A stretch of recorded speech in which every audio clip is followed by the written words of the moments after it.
kalih hewan apa meneh disebutno ning gone Al-Qur'an surat An-Nahl. Sering kula critakaken. Wa id akha rabbuka ilan nahli anittakhidhi buyutam minal jibali wa mimma ya'risun.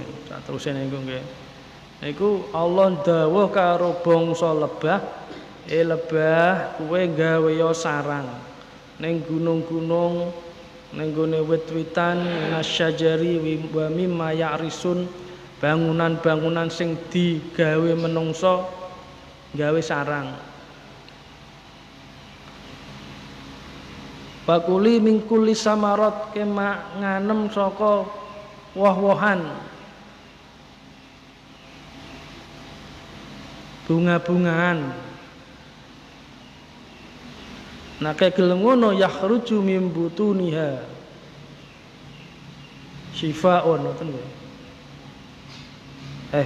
Yakhruju mim butuniha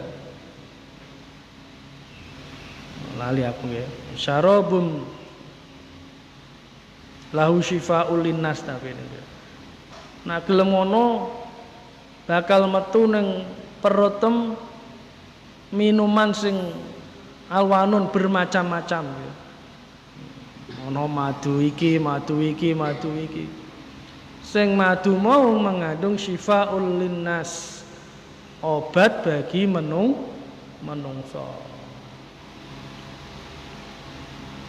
Nah iki gambarane wong nak gelem naati perintahe Allah iku iso ngetokno madu bermanfaat bagi tiyang sanes. Madu napa lebah ngono nggih dikon nggih sarang nggih sarang. Dikon mangan kok buah-buahan, mangan buah-buahan. Ana kelompok sing ora gelem nuruti perintah. Kon gawe sarang gak gelem, kon mangan buah-buahan ora gelem. Ya niku seekor lalat. Lalat asale saka golongane lebah kowe. Dikon nderekno peraturan saka Allah iku ora gelem. Akhire dados lalat. Lalat niku napa? Ana manfaate kanggo manungsa. Boten nggih, malah dadi sumber penyakit disentri. Soalnya dia gak gelem gawe sarang, turune anggere menclok-menclok nang sembarang. Gak gelem mangane kanggone wawan mboten. Malah panganane menungso bareng dengan sampah-sampah dipangani.